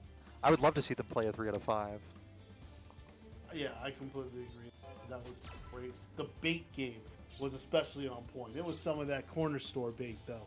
Some of those live fishes in the back of the store near the bathroom. That kind of bait. Getting yourself one hell of a catch. Diego Moons able to advance there. We're moving on up. Over the next step there, we got Metro M coming back into the Casa, fresh off of a clean victory. Yeah, last time we saw him on stream, it was over K Money. That was a real close one. Last game, last round. Yeah, putting away that yoga. And playing against Metro will be JupiterSteppes, who we've seen in Casa before. And the main of the character, the character from JupiterSteppes, I don't actually know. I don't remember. Is this going to be Claw and Claw? Oh, that'd be so cool. What year would it be when we see Claw in Street Fighter V? On I stream, think it'll be 2020. I think this is something we definitely were not expecting coming out of Street Fighter V Champion Edition, but a welcome change nonetheless. I'm not a fan of the character either, but it's good to see him doing some things. I'm a fan of every mirror match in fighting games. Show me who's the alpha dog. You may have better results than me, but you can't beat me in the mirror. I'm obviously better. So, okay, I never think that way in a mirror, but I know people that do. The winner of this will go and face off against DiegoV over at the top. So the other side of the top 8 will, on the loser side, will be decided by Xana versus Moons, as well as ItachisLegacy versus K-Money. Yeah, so there's only space for one Vega in the top 8 of Casa, I guess. It will be determined right here, right now. Yeah, let's see if JupiterSteppes has something to prove against the Xanadu DMV's very own. Okay, missing the punish there, going for the high Aurora. I'm going low with that. Oh, and some off-stream info. We saw Metro M win last on stream. It was off-stream Marvisto on the same account that we've been looking at, DiegoV PC. Marvisto with Honda put Metro into losers. Oh wow, that is impressive. 2-0 as well. It's so very impressive, and Honda's good. Like Honda's interesting, especially both the way he gets utility off both of his skills and his triggers. His offensive damage, it's hard hitting. Metro M, this has already been the first round. Only been the first round. And we got 45 seconds to go here. Both of them picking their own spots, taking very few risks. Some slides here. Yeah, low commitment all around. Zuna drop. And Metro's sitting on a full meter. But ideally would like to stand up for the next one. Checks the dash with the low strong. I'm going to give you guys an update. ItachisLegacy defeating K Money to top 8. Rough matchup for Dhalsim, I gotta say. I'm sure K Money put on a good show, even if only them two saw it live. And Metro M using some good, interesting spacing on those Aurora slashes, but at the same time, also being aware of his opponent's spacing on the opposite and able to connect with great things such as roundhouse question anti-air. It's JupiterSteppes' turn to connect with something. It'll be a highly scaled super, but it has great Oki, so let's see the follow-up. And he's going to need that Oki. Okay, goes for the throw. Yeah, that back throw, by the way, does just as much damage as Yun Zeku. It is out of this world. Oh wow, really? I think they both do 160. Yeah. No, that is impressive. Yeah, Young Zeku's still. Oh, likewise, he got a command grab too, and Metro M gets one on the board. Yeah, I think that's closer to 200 than 160. The command grab always has a place in my heart and a place in the match. Yeah, trying to see who's the master Spanish ninja, and who is the Spanish ninja dog. You know, I think if you beat someone with a Zuna drop and put that nice freeze frame on the screen, you make Vega look very, very cool. And in a mirror match, outperforming the opponent while beating them adds insult to injury. You're like, yeah, and the crowd likes me more too. I put on the freeze frame. Good punish on the Buster Claw with the low strong. Not an easy punish there. But JupiterSteppes trying to get that stun gauge to build right in the right direction. But oh wow, interesting drop to confirm. But still, rolling Crystal Flash was just able to get a few. Wow, nice dodge on. Yeah, it was interesting how that V trigger missed too, but then able to make up for it with that V skill. Press that thing, see what happens. Because otherwise he knew he was going to be in a bad situation. Yeah, I think we're going to see a Buster Claw here. He's looking to try to create a situation where there's going to be a trade in the pokes. And Metro M, match point. Yeah, I forgot, honestly, that Vega could still... Or Vega can now VT1 cancel off that EX move. I keep thinking, alright, he's going to need one more. Nope. VT does huge damage. You can see they're both playing the same V system combo for this obvious reasons. Yep, and that low forward. Not only is it like +2 on block, doesn't need it to just trip up, trying to shimmy away to put JupiterSteppes away. He get some V skill too, gonna make it fun to come to him. All he needs is one hit and he will advance into the top 8. JupiterSteppes needs to climb the Denali and doesn't. Counter hit low jab, that does it for will be advancing. Vega wins. I have to say, that was quite one-sided. I don't have to say it, but at no point did I think that like JupiterSteppes was actually like a lesser claw, you know? Sometimes mirror matches, there's a knowledge discrepancy because to be performing the bust ass with the character is not the same feeling as to be receiving it, and it doesn't provide you with the same answers necessarily. Or it takes how a lot your of work. character gets attacked by your own offense. I mean, Exactly. how that creates a whole different equation. It's like, you know, some animals don't have a sense of self. They look in the mirror and they don't recognize what they're seeing or that it's them. That's self-awareness. It just isn't a thing. One interaction, for example, that highlights this concept is right towards the end we saw Metro do stand heavy punch with claw, stance cancel, and that's +1 on block. And then JupiterSteppes got counter hit. Does JupiterSteppes use this frame trap himself? Stand heavy punch, claw cancel, light kick? Probably. But you're still not conditioned to respond to it on your own. It's totally different on defense. Yeah, indeed. Indeed. I mean, yeah, hopefully we get to see more of Metro M. He's been putting on a very impressive show since from what I've seen, doing a lot of work in Season 5. Oh, not Season 5, but this era of this version of Street Fighter Champion Edition. Now we'll all get it sorted out once the whole Rona thing rolls over, but, you know, seems like it's a long way from now, folks. Definitely a player I'm excited to see offline, and I think by the time offline's back, I'll be excited to see anyone offline. I'll be excited to go 0-2, I'll tell you that. I'll be happy to provide at whatever tournament we hypothetically meet at.